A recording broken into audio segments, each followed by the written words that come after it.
എന്താണ് എൻ്റെ രോഗം. പലപ്പോഴും നമ്മൾ രോഗം ചോദിക്കുമ്പോൾ ഇവിടെ ഉള്ളവർക്ക് അറിയാം ആങ്കിലോസിംഗ് സ്പോണ്ടിലൈറ്റിസ് എന്ന് വാക്കറിയാം. പക്ഷെ എനിക്ക് ഓർമ്മയുണ്ട്, ഞങ്ങൾ മീറ്റിംഗ് തുടങ്ങുന്ന സമയത്ത് ആദ്യം വരുന്നവർ പല പല പേരുകളാണ് ഉപയോഗിച്ചിരുന്നത്. അപ്പോൾ അവർക്കറിയില്ല. അപ്പോൾ വാദം എന്ന് പറയും. എന്താണ് വാദം? അപ്പോൾ അടുത്ത ചോദ്യം എന്താണ് വാദം തന്നെയാണ്. അപ്പോൾ നമ്മൾ വാദം എന്താണെന്ന് ചോദിക്കുമ്പോൾ പലർക്കും അറിയില്ല വാദം എന്താണെന്നുള്ളത്. അപ്പോൾ മെയിൻ തിങ് ഫസ്റ്റ് നമ്മുടെ അസുഖം ഇങ്ങനൊരു അസുഖമാണ് എന്നുള്ളത് മനസ്സിലാക്കുക. നേരത്തെ എനിക്ക് സന്തോഷം ഉണ്ടായൊരു കാര്യമുള്ളത്, നമ്മുടെ തന്നെ അവിടെ പേര് മറന്നു, ആള് പറയണ്ടായി, അതായത് ആങ്കിലോസിംഗ് സ്പോണ്ടിലൈറ്റിസ് ആയിട്ടില്ല. അപ്പൊ അത് അടുത്തൊരു ഇതാണ്, അടുത്തൊരു പിക്ചർ എങ്ങനെയാണെന്ന് പറഞ്ഞാൽ, നമ്മൾ ഈ ആങ്കിലോസിംഗ് സ്പോണ്ടിലൈറ്റിസിന് തന്നെ പലതരം രൂപങ്ങളുണ്ട്. നിങ്ങൾ തന്നെ അങ്ങോട്ട് ഇങ്ങോട്ട് തിരിഞ്ഞു നിന്ന് നോക്കുക, പല ആൾക്കാർക്കും പല രീതിയിലാണ് ഇരിക്കുന്നത്. അപ്പോൾ പക്ഷേ ഡയഗ്നോസിസ് ഒന്നാണ്. അപ്പം ഡയഗ്നോസിസ് ഒന്നാണെങ്കിൽ പോലും അത് ബാധിക്കുന്നത് ഡിഫറെൻ്റ് ആണ്. അപ്പോൾ എനിക്ക് ആദ്യകാലത്ത് മീറ്റിംഗ് നടത്തുമ്പോൾ ഒരു ചെറിയ ടെൻഷൻ ഉണ്ടായിരുന്നു. അതായത് ഫസ്റ്റ് മീറ്റിംഗ് വരുന്നവർ പലർക്കും ഇതിനെക്കുറിച്ച് ഒന്നും അറിയില്ല. അപ്പോൾ നമ്മൾ ചിലപ്പോൾ ജസ്റ്റ് ഒരു ബാക്ക് പെയിനും ഒരു കഴുത്ത് വേദനയൊക്കെ ഉണ്ടാവുള്ളൂ. അപ്പോൾ അത് കഴിഞ്ഞ് ഇവിടെ വന്ന് മീറ്റിംഗ് അറ്റൻഡ് ചെയ്ത് കഴിഞ്ഞാൽ പിന്നെ അവർക്ക് ഭയങ്കര ടെൻഷനാണ്. എന്ന് വെച്ച് കഴിഞ്ഞാൽ അയ്യോ ഞാൻ ഇങ്ങനെ ആയി പോവോ, ഇതാണോ ഇത്ര പ്രശ്നം പിടിച്ച അസുഖമാണ്. പക്ഷെ നമ്മുടെ ചോദ്യം എന്ന് വെച്ച് കഴിഞ്ഞാൽ അതിൻ്റെ ഉത്തരം എന്ന് വെച്ച് കഴിഞ്ഞാൽ എല്ലാവർക്കും ആ ഒരു സിവിയറിറ്റിയിൽ ബാധിക്കണമെന്ന് യാതൊരു നിർബന്ധവുമില്ല. സാധ്യതകൾ വളരെ വളരെ കുറവാണ്. ഈ AS എന്ന് പറഞ്ഞാൽ ഇതിൻ്റെ ഏറ്റവും മോശം രൂപമാണ് AS. പക്ഷെ എല്ലാവർക്കും മോശം രൂപമല്ല, കുറേ പേർക്കെങ്കിലും കുഴപ്പമില്ലാത്തതാണ്. പിന്നെ അടുത്തൊരു കോമൺ പ്രോബ്ലം നമ്മൾ കാണുന്നത് മലയാളത്തിൽ ഡയഗ്നോസ് പറഞ്ഞുതരാൻ പറയും. മലയാളത്തിൽ ഡയഗ്നോസ് പറഞ്ഞു തരാൻ പറ്റില്ല. ബിക്കോസ് നമ്മൾ മലയാളികളൊന്നല്ല ഇത് കണ്ടുപിടിച്ചതും ഡിസ്ക്രൈബ് ചെയ്തതും ട്രീറ്റ്മെൻറ്റ് കണ്ടുപിടിച്ചുകൊണ്ടിരിക്കുന്നതും. അപ്പം നമ്മളാണ് കണ്ടുപിടിച്ചെങ്കിൽ നമുക്ക് നമ്മുടെ പേരിടാം. പക്ഷെ നമ്മൾ കണ്ടുപിടിച്ചിട്ടില്ലെങ്കിൽ അത് കണ്ടുപിടിച്ചാൽ എടുക്കുന്നതിൻ്റെ പേരിലായിരിക്കും അത് വരുന്നുണ്ട്. അപ്പോൾ ആങ്കിലോസിംഗ് സ്പോണ്ടിലൈറ്റിസ് ഇംഗ്ലീഷിലായാലും മലയാളത്തിലായാലും അതിൻ്റെ പേര് തന്നെയാണ്. മലയാളത്തിൽ വേറെ പേരില്ല.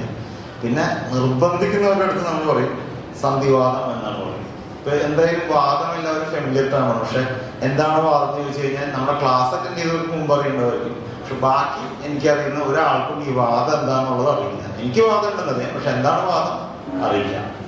അപ്പം മലയാളത്തിൽ മൂവ്മെന്റ് അഫക്റ്റ് ചെയ്യുന്ന ഏത് രോഗത്തിനെയും വാദം എന്നാണ് പറയുന്നത്. അപ്പോൾ നമുക്ക് ജോയിന്റ് പ്രോബ്ലം കൊണ്ട് മൂവ്മെന്റ് പ്രോബ്ലം വരാം, ഞരമ്പുകൾ വീക്ക് ആയതുകൊണ്ട് വരാം, മസിൽ വീക്ക് ആയതുകൊണ്ട് വരാം. അപ്പൊ ഇതിനൊക്കെ വാദം എന്ന് പറയാം. പക്ഷെ ഒരു കാര്യം മനസ്സിലാക്കണം, ജോയിന്റ് പ്രോബ്ലംസ് ആണ് റുമറ്റോളജിയിൽ ഞങ്ങൾ ചികിത്സിക്കുന്നത്. വേറെ ഞരമ്പുകൾക്കാണ് പ്രോബ്ലം എന്ന് വെച്ചാൽ നമ്മൾ ന്യൂറോളജിസ്റ്റിനെ കാണാൻ പറയും. ഇപ്പൊ രണ്ടും രണ്ട് തരത്തിലുള്ള രോഗമാണ്, യാതൊരു ബന്ധമില്ല. രോഗിയെ സംബന്ധിച്ചോളം ശരിയാണ്, എനിക്ക് അനങ്ങാൻ പറ്റില്ല, എനിക്ക് ഇവിടെ നമ്മൾ എത്തണമെങ്കിൽ ഞാൻ കുറെ കഷ്ടപ്പെടും. പക്ഷെ ട്രീറ്റ്മെന്റും അതിന്റെ എല്ലാ കാര്യങ്ങളും വ്യത്യാസമുണ്ട്. അതായത് നമുക്കൊരു 3 പിള്ളേരുണ്ടെന്ന് വരിക, 3 പിള്ളേരും ഒരു കുടുംബത്തിലാണെങ്കിൽ 3 പേർക്ക് 3 തരത്തിലുള്ള സ്വഭാവമായിരിക്കും. അതേപോലെ തന്നെയാണ് ഇപ്പൊ നമുക്ക് ഒരു കുടുംബം എന്ന് പറയാൻ പറ്റില്ല, നമുക്ക് പല കുടുംബങ്ങൾ എന്ന് പറയേണ്ടി വരും. അപ്പൊ ആ ഒരു വ്യത്യാസമാണ്. അപ്പൊ മൂവ്മെന്റ് സംബന്ധമായ അസുഖങ്ങളൊക്കെ പൊതുവെ വാദം എന്ന് പറയും. പിന്നെ ആമവാദം, രക്തവാദം, വില്ലുവാദം, അങ്ങനെ കുറെ പേരുകളുണ്ട്. അത് ചിലതൊക്കെ സ്പെസിഫിക് ആണ്, ചിലതൊന്നും ഒട്ടും സ്പെസിഫിക് ഒന്നുമല്ല. പല അസുഖങ്ങൾക്കും ഇഷ്ടമുള്ള മരുന്നുകൾ പറയും. സന്ധികളെ ബാധിച്ചിട്ടുണ്ടെങ്കിൽ സന്ധിവാദം എന്ന് പറയും. ആമവാദം എനിക്കറിയില്ല. ഞങ്ങൾ സാധാരണ റുമറ്റോയ്ഡ് ആർത്രൈറ്റിസ് എന്നൊരു അസുഖത്തിനാണ് ആമവാദം എന്ന് പറയാം. പക്ഷെ ആയുർവേദക്കാർ AS ടെസ്റ്റ് ചെയ്ത് പോസിറ്റീവുകളൊക്കെ പറയും അത് ആമവാദമാണ്. ശരിക്കും ആമവാദം എന്താണെന്നുള്ളത് എനിക്ക് തന്നെ ഒരു കൺഫ്യൂഷനാണ്. കാരണം ഞങ്ങൾ പഠിക്കുമ്പോൾ അങ്ങനത്തെ ടെർമിനോളജീസ് അല്ല നമ്മൾ പഠിക്കുന്നത്, അതെല്ലാം ക്വാളിഫൈഡ് ടേംസ്. അപ്പൊ അത് നമ്മൾ മാറ്റി ഉപയോഗിക്കാൻ പറ്റില്ല. കാരണം എന്ന് വെച്ച് കഴിഞ്ഞാൽ അത് ശാസ്ത്രീയമായി കണ്ടുപിടിച്ച ആളാണ് അത് ഡിഫൈൻ ചെയ്തിരിക്കുന്നത്. അപ്പോൾ ഞാൻ പിന്നെ തമാശ രൂപേണ പറയാറുണ്ട്, ഈ ആമവാദം പറഞ്ഞാൽ ആമ നടക്കണുണ്ടോ, ആമ ഭയങ്കര സ്ലോ ആയിട്ട് ആലോചിച്ച് പിടിച്ചാൽ നടക്കാം. അപ്പൊ അങ്ങനെ ആയി കഴിയുമ്പോൾ ആമവാദം എന്ന് നമുക്ക് പറയാം. സിവിയർ ആർത്രൈറ്റിസുകളൊക്കെ നമ്മൾ ആമവാദം എന്ന് പേരിട്ട്, അത് എൻ്റെ ഒരു ടെർമിനോളജിയാണ്. ബാക്കിയുടെ ആട്ടത്തിൽ നിന്നിപ്പോൾ ചിലപ്പോൾ ഇങ്ങനെ ആയിരിക്കില്ല നിങ്ങൾ കേൾക്കുന്നത്. അതായത് ഡെഫിനറ്റ്ലി ഒരു ഡിഫൈൻഡ് അല്ല. അതായത് 10 സ്ഥലത്ത് പോയാൽ 10 രീതിയായിരിക്കും ഇതിനെക്കുറിച്ച് കിട്ടുന്നത്. പക്ഷെ AS നിങ്ങൾ എവിടെ പോയാലും AS എന്നുള്ള പേര് തന്നെയായിരിക്കും നിങ്ങൾ കേൾക്കാൻ പോകുന്നത്. പിന്നെ ഡയഗ്നോസിസ്, അസുഖം എങ്ങനെ കണ്ടുപിടിച്ചു. ഇപ്പൊ AS പോലത്തെ രോഗങ്ങളുടെ ഒരു ചെറിയ പ്രോബ്ലം എന്ന് വെച്ച് കഴിഞ്ഞാൽ നമുക്കൊരു ടെസ്റ്റ് ഇല്ല. ഇപ്പൊ ചില അസുഖങ്ങൾക്ക്, ചില റുമറ്റോയ്ഡ് ആർത്രൈറ്റിസിന് അതിൻ്റെതായ ടെസ്റ്റ് ഉണ്ട്, SND എന്ന് പറഞ്ഞ രോഗത്തിന് അതിൻ്റെതായ ടെസ്റ്റ് ഉണ്ട്. പക്ഷേ AS പോലത്തെ രോഗങ്ങൾക്ക് ടെസ്റ്റ് അല്ല, നമ്മൾ അതിൻ്റെ സിംറ്റംസ് ആണ്. ഇപ്പോൾ നമ്മൾ പറയില്ലേ, ഈ കണ്ണ് കാണാത്തവർ ആനേനെ തപ്പി നോക്കി കണ്ട് എങ്ങനെയാണ് കണ്ടുപിടിക്കുന്നത് എന്നുള്ളത്. അപ്പോൾ ലൈക്ക് നമുക്കറിയാം, ഇപ്പോൾ വാലുണ്ട്, തുമ്പികൈയുണ്ട്, കൊമ്പുണ്ട്, അപ്പോൾ ആനയും പക്ഷെ നമ്മളിപ്പോൾ കൊമ്പില്ല, വാലില്ല, തുമ്പികൈ ഇല്ലെങ്കിൽ നമ്മൾ ആനാന്ന് പറയില്ല. അപ്പൊ അതേമാതിരി രോഗലക്ഷണങ്ങളാണ് ഇതിന്റെ ബേസിക്സ് ആണ്. ഒരു കോർ സിംറ്റംസ് ഉണ്ട്. ഏറ്റവും പ്രധാനപ്പെട്ട സാധനം നടുവേദന. ഈ നടുവേദന പറയുമ്പോൾ ഓട്ടോമാറ്റിക്കലി ഇവിടെ ഇരിക്കുന്ന എല്ലാവരും പറയും അവർക്ക് നടുവേദനയുണ്ടെന്ന് പറയും. കഴുത്തുവേദന ചോദിച്ചാൽ പറയും, എല്ലാവരും പറയും എനിക്ക് കഴുത്തുവേദനയുണ്ട്, എനിക്കുണ്ട് നടുവേദന, എനിക്കുണ്ട് കഴുത്തുവേദന, പക്ഷെ എനിക്ക് കേസില്ല കേട്ടോ. അപ്പൊ അതേപോലെ തന്നെ ജോയിന്റ് പെയിൻസ് അതും എല്ലാവർക്കും ഉണ്ട്. അപ്പോൾ ഇതിൽ നമ്മൾ കുറച്ച് സ്പെസിഫിക് കാര്യങ്ങൾ നോക്കുമ്പോൾ നിങ്ങൾക്ക് എല്ലാവർക്കും അറിയാം AS രോഗികളുടെ നടുവേദന, കഴുത്തുവേദന, ജോയിന്റ് പെയിൻസ് എല്ലാം സാധാരണഗതിയിൽ നമ്മളൊരു മൂവ്മെന്റ് തുടങ്ങുമ്പോഴേ രാവിലെ ഉറക്കം കഴിഞ്ഞിട്ട് നമ്മൾ സ്റ്റാർട്ട് ചെയ്യാൻ നോക്കി നമുക്ക് പെയിൻ ഉണ്ട്. കുറച്ച് നേരം ഉച്ചയ്ക്ക് കിടന്നു തുടങ്ങി സ്റ്റാർട്ട് ചെയ്യാൻ നോക്കി പെയിൻ ഉണ്ട്. അതേമാതിരി നമ്മളൊരു എന്താ പറയുക, ഒരു കുറച്ച് നേരം ഇരുന്ന് എന്തെങ്കിലും ജോലി ചെയ്തു എനിക്ക് നോക്കി അപ്പോഴും വേദന ഉണ്ട്. ഇതെല്ലാം സ്റ്റിഫ്നെസ്. നമ്മൾ തുടങ്ങാം, സ്റ്റാർട്ടിങ് ട്രബിൾ.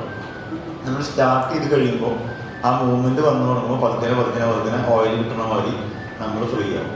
വേറെ സാധാരണഗതി കാണുന്ന വേദനകൾ, നടുവേദന, കഴുത്തുവേദന അങ്ങനത്തെ സാധനങ്ങളൊക്കെ നമ്മൾ കൂടുതലും കാണാം എപ്പോഴും ജോലി ചെയ്യുമ്പോൾ. അപ്പോൾ നമ്മൾ കുറേ നേരം നിന്നു, ഇതേമാതിരി നിന്ന് സംസാരിച്ചു, അല്ലെങ്കിൽ കുനിഞ്ഞ് ജോലി ചെയ്തു, വെയിറ്റ് എടുക്കാൻ നോക്കി, കുറേ സ്റ്റെപ്പ് കയറി, ഇരിക്കാൻ പറ്റി, ആ സമയത്താണ് വേദന.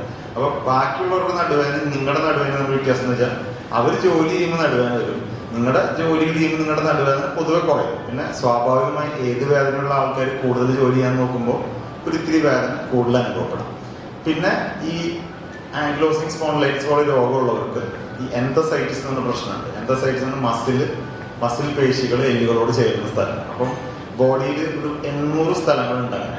അപ്പം ഈ 800 സ്ഥലങ്ങളാകുമ്പോൾ ബോഡിയിൽ എല്ലാ സ്ഥലങ്ങളിലും നമുക്ക് ഈ കാണുന്ന റെഡ് സ്പോട്ട്സ് കാണുന്നതൊക്കെ ഈ എൻഡോസൈൽ സൈറ്റ്സ് ആണ്. അപ്പം ഇവിടെ എല്ലാവർക്കും വേദന വരും. അതുകൊണ്ടാണ് പലർക്കും ചിലപ്പോൾ നെഞ്ചുവേദന അനുഭവപ്പെടുന്നുണ്ട്. ചിലപ്പോൾ കാർഡിയോളജിസ്റ്റ് പോയി പല പ്രാവശ്യം പോയി കണ്ടിട്ടുണ്ടോ, കാർഡിയോളജിസ്റ്റ് പറഞ്ഞാൽ കുഴപ്പമില്ല. അപ്പോൾ ഈ നെഞ്ചുവേദന വരാൻ കാരണം ഈ മസിൽസിന്റെ ഇൻസേർഷൻ സൈറ്റിൽ പെയിൻ വരുന്നതുകൊണ്ടാണ് അങ്ങനെ ഇത് വരുന്നത്. അപ്പോൾ അത് കണ്ട് നിങ്ങൾ പേടിക്കേണ്ട കാര്യമില്ല, അത് ഇതിന്റെ ഭാഗമായിട്ട് തന്നെ വരുന്നതാണ്. അപ്പോൾ ബോഡിയിൽ എല്ലായിടത്തും പെയിൻ വരാൻ ചാൻസ് ഉള്ള ഒരു ടൈപ്പ് അസുഖമാണ് AS. അപ്പോൾ നമ്മൾ പറഞ്ഞ പോലെ രാവിലെ എണീക്കുമ്പോൾ നമ്മളൊരു ഫ്രീനെസ് എക്സ്പെക്ട് ചെയ്യുന്നുണ്ട്. പക്ഷെ പലപ്പോഴും AS പേഷ്യൻസിൽ രാവിലെ എണീക്കുമ്പോൾ സൈജ പറഞ്ഞ പോലെ രാവിലെ എനിക്ക് വരാനാണ് നമുക്ക് ഏറ്റവും ബുദ്ധിമുട്ട്. അത് ഉച്ചയാണെങ്കിൽ നമുക്ക് കുഴപ്പമില്ല.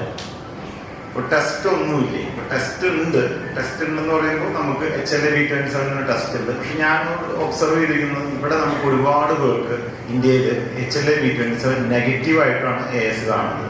എല്ലാവർക്കും പോസിറ്റീവ് അല്ല. അപ്പോൾ പോസിറ്റീവ് അല്ലെങ്കിൽ കൂടി AS ഉണ്ടോ എന്ന് ചോദിച്ചാൽ AS ഉണ്ട്. നമ്മൾ കൺഫേം ചെയ്യുന്നത് പലപ്പോഴും ഈ അസുഖത്തിന്റെ ലക്ഷണങ്ങൾ കാണാനായിട്ട് MRI എടുക്കും. ഇപ്പം MRI എടുക്കുമ്പോൾ നിങ്ങൾ എവിടെ വേദന പറയുന്നത് ആ ഭാഗം നോക്കി MRI എടുക്കുമ്പോൾ ഇതിൻ്റെതായ മാറ്റങ്ങൾ നമ്മൾ MRIയോട് കണ്ട് അസുഖം കൺഫേം ചെയ്യും. പിന്നെ ഇതിന്റെ ഭാഗം മറ്റു പ്രശ്നങ്ങൾ വരാവുന്നത് ക്ഷീണം, പനി, വിശപ്പില്ലായ്മ, വണ്ണം കുറയല്. പക്ഷെ വണ്ണം കുറയലൊക്കെ അധികം ഉണ്ടെങ്കിൽ നമ്മൾ പലപ്പോഴും കുടലിൻ്റെ ഉള്ളിൽ എന്തെങ്കിലും ഇൻഫ്ലമേഷൻ ഉണ്ടോ എന്നുള്ളത് നോക്കാൻ പറയും. ഇതേമാതിരി ചിലർക്ക് ഈ കണ്ണിനുള്ളിൽ uveitis എന്നുള്ള പ്രോബ്ലം ചിലപ്പോൾ വന്നിട്ടുണ്ടാവും. അതും ഇതിന്റെ ഭാഗമായി കാണുന്ന ഒരു പ്രോബ്ലമാണ്. ഒന്നുമില്ല, ട്രീറ്റ്മെന്റ് അപ്പോഴും നമ്മൾ സെയിം ട്രീറ്റ്മെന്റ് ആണ്. സോറിയാസിസ് പോലത്തെ സ്കിൻ രോഗങ്ങളും ഇതിന്റെ ഭാഗമായി പലപ്പോഴും നമ്മൾ കാണാറുണ്ട്.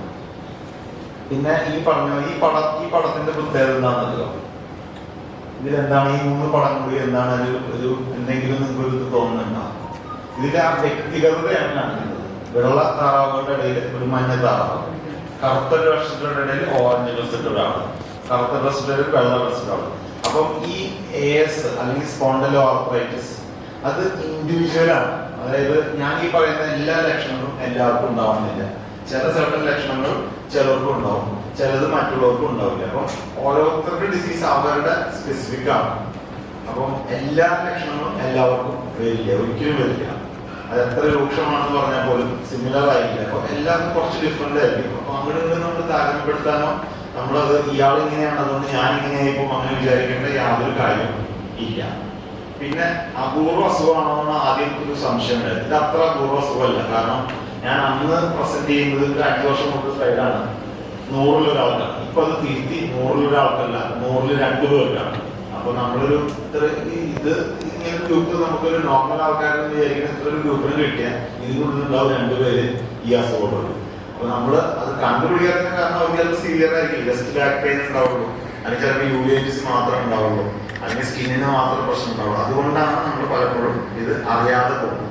പിന്നെ പുതിയ കാല അസുഖമൊന്നുമല്ല. ഇപ്പൊ നമ്മള് ഈ പല രോഗങ്ങളും ഈ പുതിയ ലൈഫ് സ്റ്റൈലിന്റെ ഭാഗമായി വന്നിട്ടുള്ളതാണ്. പക്ഷെ ഇത് വളരെ പഴയ അസുഖമാണ്. കാരണം ഇത് ഈജിപ്ഷ്യൻ മമ്മീസിന്റെ പ്രിസർവ് ചെയ്ത മമ്മീസിന് ഈ അസുഖം കണ്ടിട്ടുണ്ട്. അപ്പൊ അത്രയും വർഷം മുമ്പ് ഈ അസുഖം ഇവിടെ ഉണ്ട്. അപ്പൊ അതിന്റെ റീസൺ ഒന്നുള്ളൂ, നമ്മൾ ഈ HLA-B27 എന്ന് പറയുന്ന ജീൻ അതിന് കുറെ സർവൈവൽ അഡ്വാൻറ്റേജസ് ഉണ്ട്. അപ്പൊ അതുള്ളവർക്ക് ഡെങ്കിപ്പനി, മലേറിയ അങ്ങനത്തെ രോഗങ്ങൾ വരാനുള്ള ചാൻസസ് കുറവാണ്, സിവിയർ ആയിട്ട് വരാനുള്ള സാധ്യത കുറവാണ്. അതുകൊണ്ടാണ് അവര് ഈ അഡ്വാൻറ്റേജ് കൊണ്ട് അത് മറ്റുള്ള പല കാര്യങ്ങളിൽ നിന്ന് സർവൈവ് ചെയ്യാൻ ഹെൽപ്പ് ചെയ്തുകൊണ്ടാണ് ഇത്രയും വർഷം കഴിഞ്ഞിട്ടും ഈ ജീൻ ബോഡി നിലനിർത്തിക്കൊണ്ടുകൊണ്ടിരിക്കുന്നത്. അപ്പോൾ എല്ലാത്തിനും 2 വർഷം എന്ന് പറഞ്ഞ പോലെ ഈ ജീനിന്റെ ഒരു പോസിറ്റീവ് വശം 3 കാര്യങ്ങളാണ് എൻ്റെ ഓർമ്മ ശരിയാണെങ്കിൽ. ഒന്ന് ഡെങ്കിപ്പനി, ഒന്ന് മലേറിയ, മൂന്നാമത് HIV രോഗം പിടിപെട്ടാലും ഈ B27 ഉള്ളവർക്ക് പൊതുവെ HIV-നെ ഫൈറ്റ് ചെയ്യാനുള്ള കപ്പാസിറ്റി കൂടുതലാണെന്നാണ് പൊതുവെ ഉള്ള സ്റ്റഡീസ്. എൻ്റെ അനുഭവത്തിൽ എനിക്ക് 2 പേഷ്യൻസ് ഉണ്ടായിരുന്നു HIV ഉള്ളത്.